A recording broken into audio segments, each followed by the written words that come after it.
Hit like and subscribe.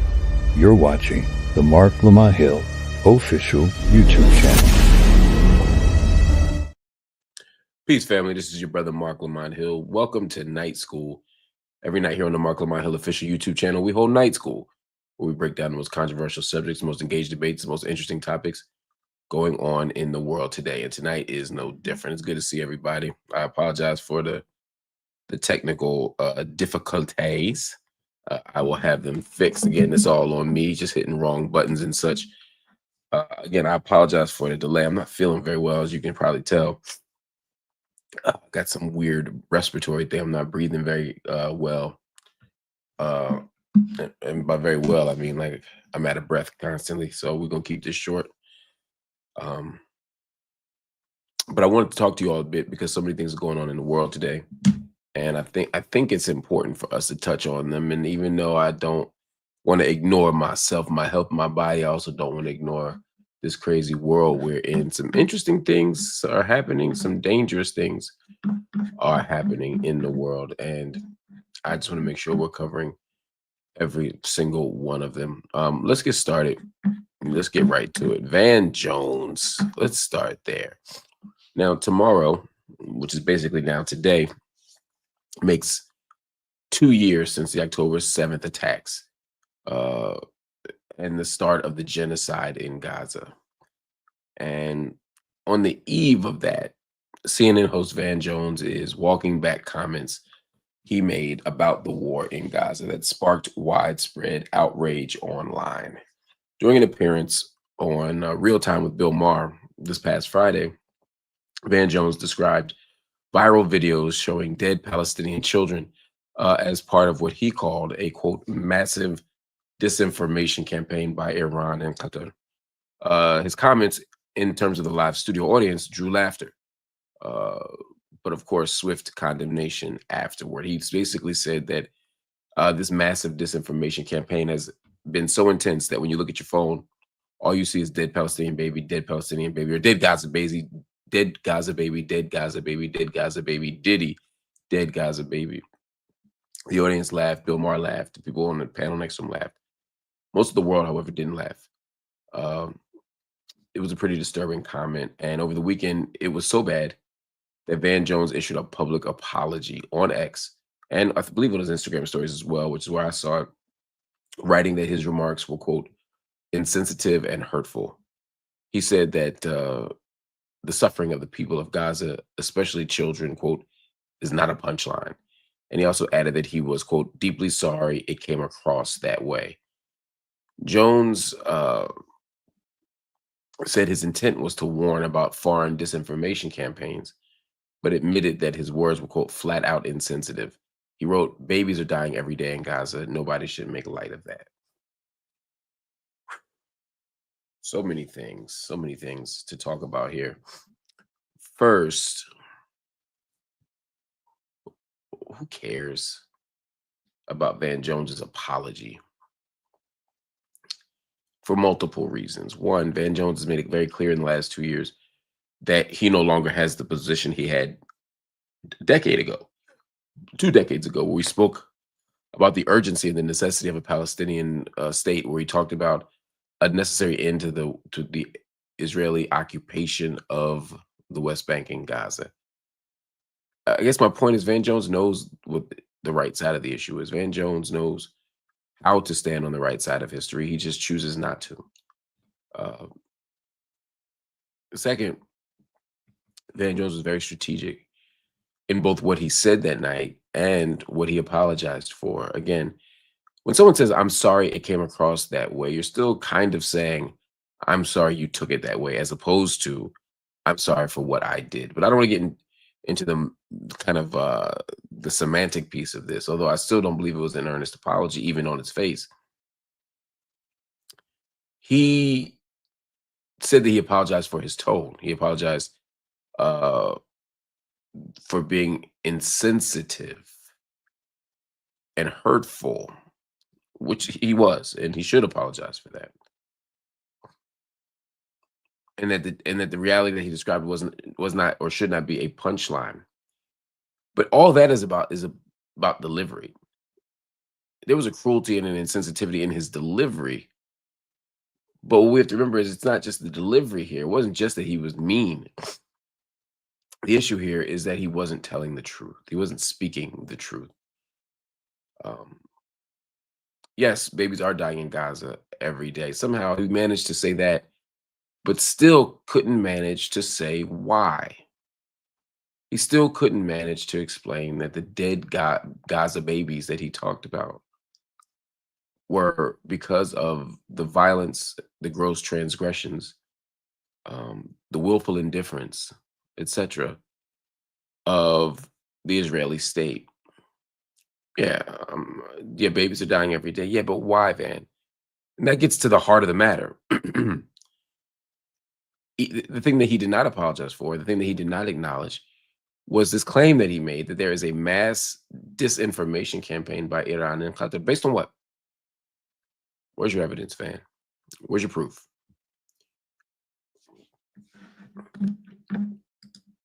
Where's the proof of a mass disinformation campaign?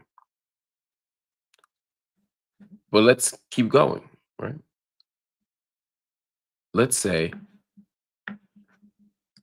there was a mass disinformation campaign or a mass campaign to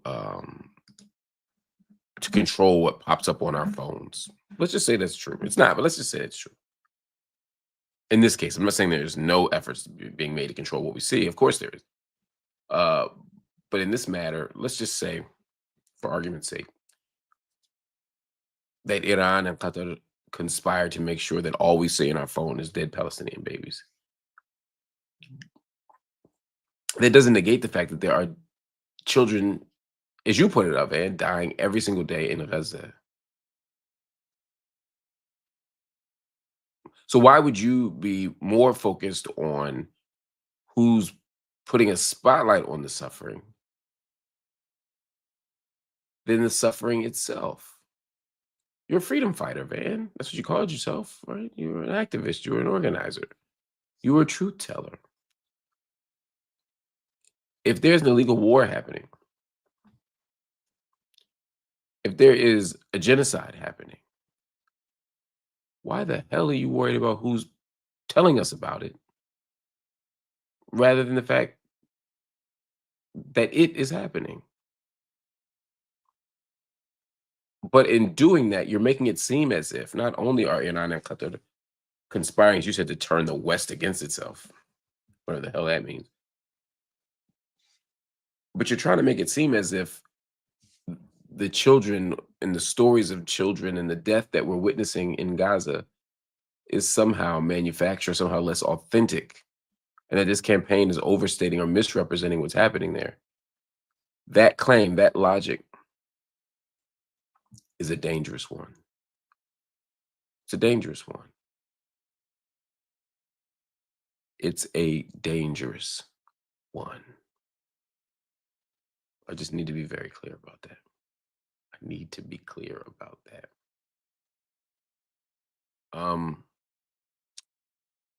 So by the time Van gets to the point of apologizing, he not only is offering a bullshit apology, he's not only offering a, sorry you took it that way apology. I'm sorry for the harshness of my tone apology. But he's still actively engaging in the very thing that he's accusing Iran and Qatar of, which is what? Disinformation. That's a dangerous thing. So who cares about Van's apology? This is who he is. You know, people thought I was being harsh when he showed up to the pro-Israel rally in DC 2 years ago, and I criticized him for it. People said, oh, you're being too harsh. He's just trying to mend the fences. He's trying to address the very real pain of Jewish people around the world due to the 1,100, 1,200 deaths that occurred on October 7th. I didn't believe it. I spoke to Van myself. I didn't like what I heard. I didn't like the explanation. I didn't like the response afterward. I haven't liked what I've heard since, and I didn't like what I heard here. I don't buy the apology. I don't accept the apology. It's also noteworthy that he's able to get that off without any real material punishment, any professional punishment. I'm not calling for his firing. I'm not calling for him to be attacked or censured or silenced for his words, but I do notice that his employer or employers haven't said a word. They haven't spoken out. They haven't condemned him. They haven't fired him. That has to mean something. There has to be a reason for that. Um, let's be honest about that. Let's be honest about that. Let's figure out why it's okay to make a joke like that. I mean, God forbid someone were to say that about Israeli babies. God forbid someone were to say that about Jewish babies. God forbid someone were to say that about American babies. God forbid someone would say that about French babies or Canadian babies. I mean, these are not statements that anyone should say about anybody's babies. All babies are worth the same, in my estimation. Palestinian babies and maybe black babies, depending on where you are about the only babies you can make a comment about that and be okay professionally, be okay socially, not lose anything that you care about. That says a lot. It says a whole lot. All right, y'all, we got to move on again. I'm not feeling well, and I want to make sure we get to some interesting and important stuff. So let's get to it. Whew, my brother Vic Mensa, shout out to him. Uh, Chicago is the latest city hit by ICE raids, and rapper Vic Mensa says that it is nothing short of federal war on his hometown. On Instagram, Mensa described agents storming a South Shore building in the middle of the night using flash grenades, arresting people naked and handcuffing children. He says ICE is choking out black men at traffic stops and separating families, targeting both black Chicagoans and Venezuelan immigrants. Immigration has been a top, I hate to use this phrase, but a top Trump priority since his first term. And I say I hate that because immigration ain't what he's really concerned with, but that, it's what he said. But in 2024, things are different regardless. He shifted to politics. Almost half of Latino voters backed Trump last year. That was a 12-point jump from 2020. And that, according to Vic Mensa, and I agree with my brother, has deepened the divide between black and Latino communities. He recalls one young brother even saying, "Y'all supposed to be choking out Mexicans." My God. Mensa warns that silence is no longer an option. He says that oppression against anyone eventually spills over into Black America. His words, "It's suicidal to not be unified because the same agents of the state are attacking, abducting, and killing us both at the same time. And they're relying on our separation right now."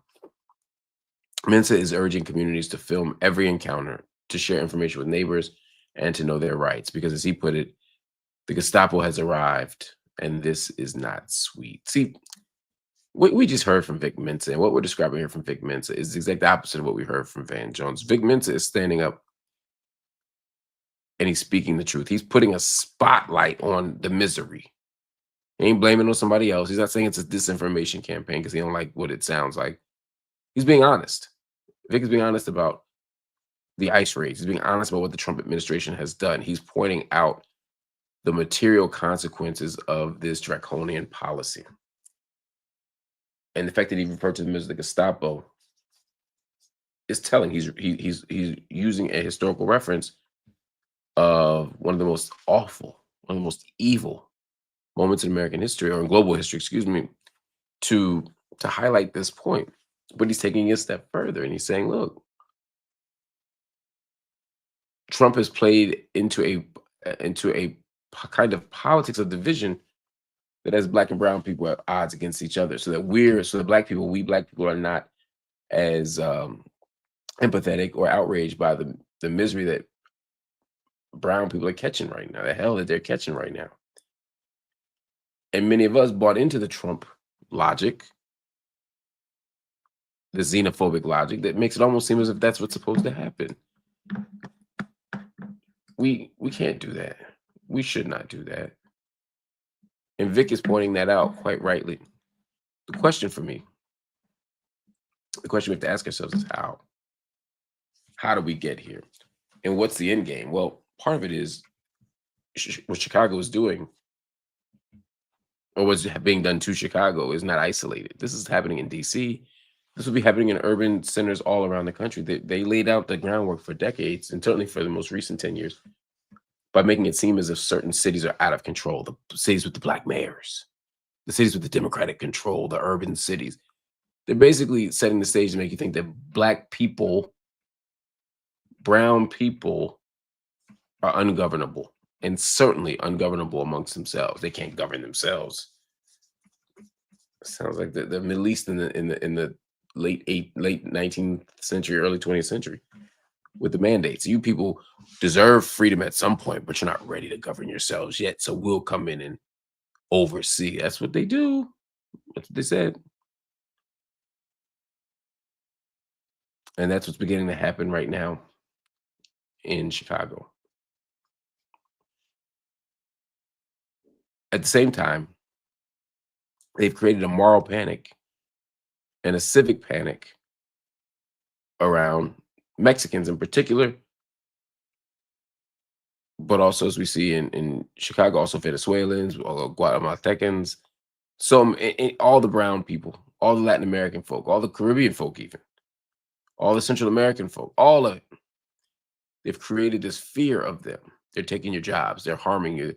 All the things that we sort of got mad that Trump said about Mexicans 8 years ago, those very same ideas have been sort of normalized among too many people in this country in such a way.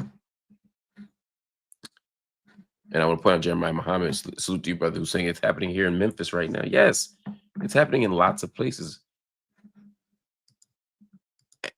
And he's doing it, though, with the imprimatur and the support of the state, and with too many of the people.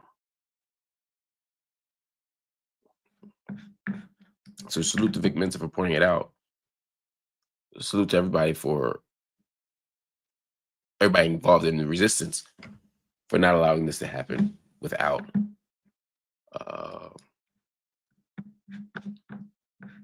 we don't want it to go unnoticed. That's all I can say. All right, yo, we got one more story here. I need to type in a headline somehow. We don't have one. On Friday, we got the Diddy verdict. I don't know if y'all know this, but the Diddy verdict is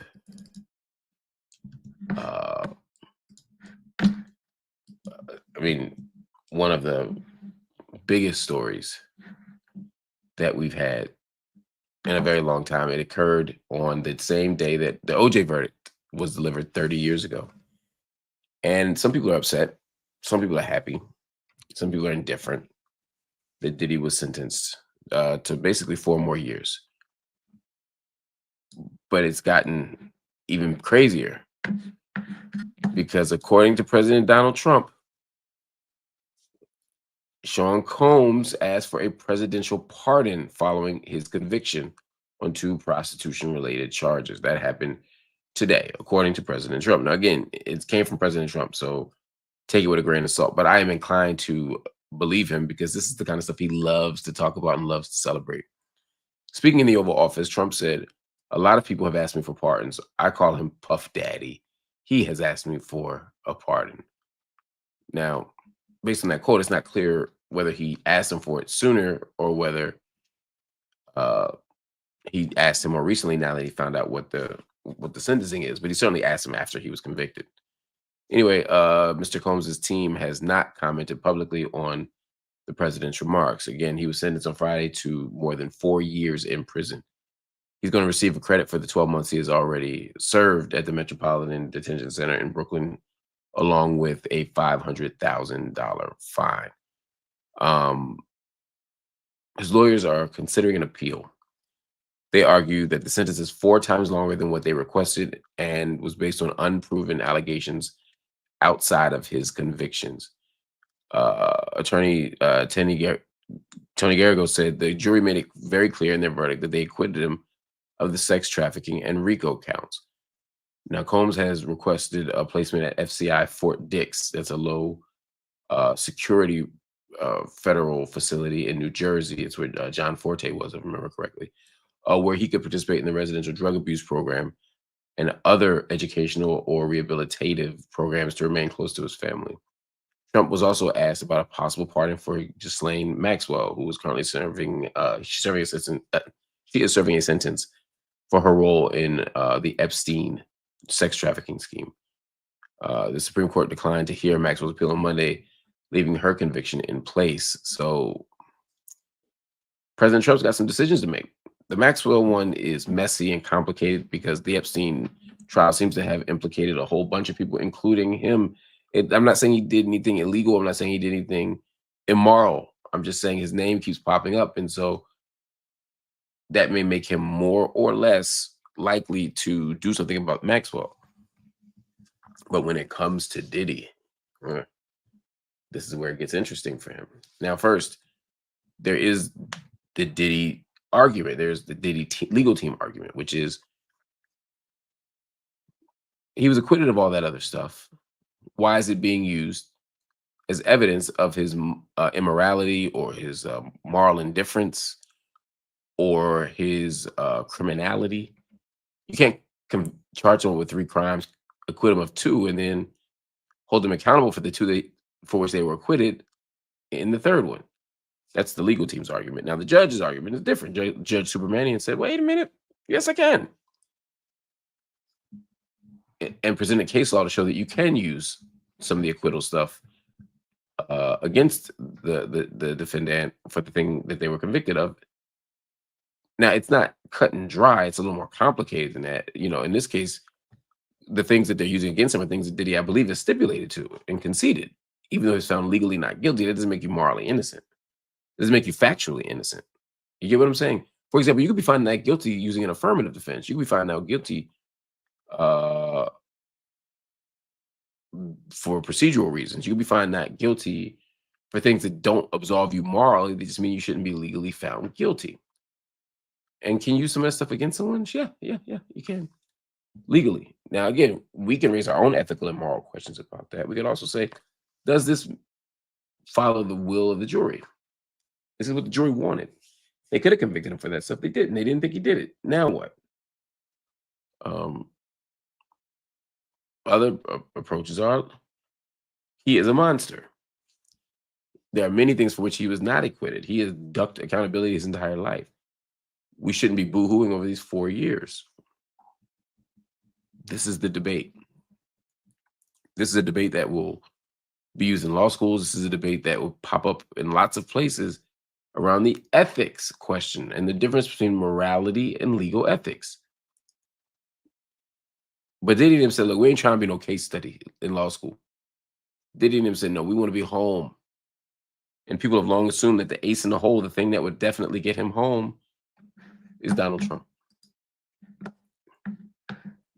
It could be.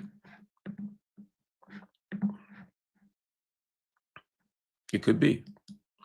Donald Trump doesn't seem to care. Donald Trump doesn't seem to care about morality. He never has. Donald Trump doesn't seem to care about. Donald Trump doesn't seem to care about public image. Because it's hard to imagine. It's hard. It's almost impossible to imagine that someone could acquit Diddy at this moment and not take some public relations hits. But the truth of the matter is Donald Trump does all kinds of things that are evil and doesn't take the public relations hits that other people do. So maybe it will work for him. I can't say. What I can say is that it's a possibility. I would not assume that any other president would do that, would acquit Diddy, or pardon Diddy or commute Diddy's sentence. But with Trump, it is entirely possible. And I want to make that clear. Trump may not pardon him, but he may commute a sentence so that it basically becomes effectively time served. That would not shock me either. One theory is that Diddy knows something about Puff. They used to party together. They used to hang together. So if they partied and hung together, Maybe he knows something about the president. Maybe it's favor for a favor, like like Scarface and Nas. That's a song, by the way. I'm not saying they did anything. Um, maybe Trump just wants to piss everybody off. He doesn't seem to matter. Adrian said, I don't think there's anything in it for Trump. That's why I'm saying you got to play that they partied together 25 years ago. And Puff, Sean Combs, Diddy, whatever you want to call him, did a good job of making sure he knew not just where bodies were buried, but who was attached to them bodies. So if there is something to be known about Trump, exactly, Adrian, unless Diddy got a tape of Trump, you never know. I don't know what he got. I don't know what he knows. But I know that Trump is asking, it might be for a reason. It could be for a reason. So we'll see. But the fact that Diddy's asking tells you that he's out of legal options. He doesn't believe his appeals are going to work, and he's upset and he's desperate. We'll see what happens. We'll see what happens. I think the biggest issue for Diddy, for me, or that I care about for Diddy, is that he actually get help, that he actually become a better person, that he actually repairs the damage that he's done. That to me is more important than anything else. Anyway, y'all, I want to thank you for watching Night School tonight. I also want to give y'all some updates. I want to give y'all some new news on Night School. You might see it on the ticker. Night School is moving to 2 nights a week, Monday and Wednesday. The reason for that move is twofold. One, it's just more sustainable, health-wise, life-wise. I just can't do 4 nights a week, but I absolutely want to make sure that you all get the programming, that you all get access to these ideas, that we can go even deeper. And the truth is, although we're going to go Monday, Wednesday, the show will be longer. We'll have more guests. We'll have more topics. And so we'll still, and I'll be able to, I won't be sick nearly as much. So we'll end up with more content this way. But beyond that, I also am doing it because I'm making a move over to Patreon. In addition to doing 2 nights a week here on Night School, Monday and Wednesday, that's right. You'll also see me on Patreon, where you will see new content regularly as well. So overall, there will be more content than before. In addition to Night School Monday and Wednesday, you will also see once a week office hours. Office hours will appear on Thursdays on Patreon. Every Thursday on Patreon, you'll see office hours. In addition to that, you'll also see something called And Another Thing. And Another Thing is a space for me to offer commentary on the Joe Budden podcast, on Piers Morgan, on all the platforms I appear on. It'll be a way for me to extend the conversation, because you'll be watching me. You'll be watching me on the pod sometimes, and you'll be like, man, I wish Mark could have said more about this. I wish Mark would have had more time to say this or whatever. Now I have as much time as I need. On a podcast, we got to cover a bunch of topics, and there's a lot of people talking, and it's a great conversation. But now that great conversation becomes extended. So you can see me on Patreon extending the conversation. And I'll be doing And Another Thing on a regular basis. It's not just going to be on a given night, but every week you'll see new content there. You'll also see debates. You'll see conversations. You'll see interviews. You'll see classic content. You'll see all kinds of stuff that you did not see before. And yes, And Another Thing will be on Patreon. And Another Thing will be on Patreon as well. So on the Patreon, you will see And Another Thing. On Patreon, you will see office hours. On Patreon, you will see conversations with me. And then you'll also see just my thoughts. Sometimes I'm moving through the world and I have a quick thought about something. I have an observation about something. I have an update about something that doesn't make sense for Night School. That doesn't make sense for YouTube. It'll be up there too. And the content will only grow and extend in both places. So if you're somebody who supports Night School, if you're somebody who supports the channel here, don't feel abandoned. We are here. We ain't going nowhere.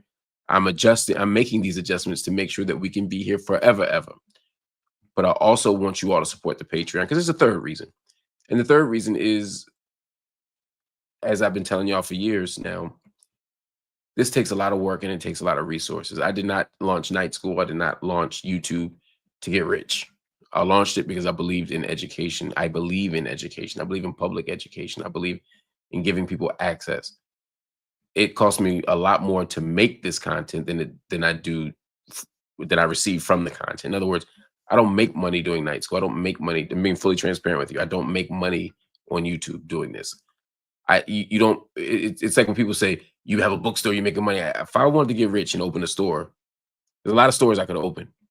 A bookstore in the United States is not the way to get rich. A global classroom in the United States is not a way to get rich, which is what night school is. And I'm okay not getting rich from it. I don't want to get rich from it. I just want to educate. What the Patreon allows me to do is to hold space for people who want to support my projects. Ever since I was fired from CNN and lost more money than you could ever imagine, by the way, people came to me and said, Mark, how can we support you? How can we do things? And honestly, I didn't have a good answer. Telling people to buy a book, it helps the publisher, not me. Telling people to watch my YouTube videos is tough. To tell people to point to a particular video or to ask people to watch all the videos is tough. And again, most of that money goes to YouTube. But with this Patreon, it gives me a chance to pay my producers, pay my editors, pay my fact checkers, pay my script writers, pay for technology, pay for studio space, pay for new equipment. It allows me to do all that stuff without going further and further into the hole that has been created due to my commitment to independent media, my commitment to private truth telling in public. So Patreon is a way to support. And I'm grateful for the opportunity to have one. I'm grateful a Patreon. I'm grateful for the opportunity to have a channel. I'm grateful for the opportunity to have you all here supporting me. So thank you for your support. Thank you for your continued support. Please support the Patreon. There are multiple levels, all of which are valuable to me. I would love if everybody supported me at the highest level of Patreon, but the supporter level of Patreon is more than enough if it's all you have. But I would ask people, if possible, when they roll up in there, because there are multiple ways you can support me on the Patreon. There are multiple levels that you can support me on the Patreon. I would love for you all to consider. Forgive me, y'all. My breathing is just a little bit off, so it's taking me a little bit second to get this out. I would like you all to consider the family tier. There's a supporter tier, a family tier, and a producer tier. It would be amazing if I could get you all to support me on the supporter tier. It would be wonderful if you could support me on the family tier. It would be life-changing if you could support me on the producer tier. But whatever you decide, I'm grateful. And if you don't have the money to do it, I understand that. Don't feel abandoned. I'm going to be here on YouTube. I'm going to be here on all the levels, but please, please, please, please, please, consider supporting me on Patreon here and helping me build this platform as soon as possible. I want to thank you all for watching. I'll see you all later. Good night.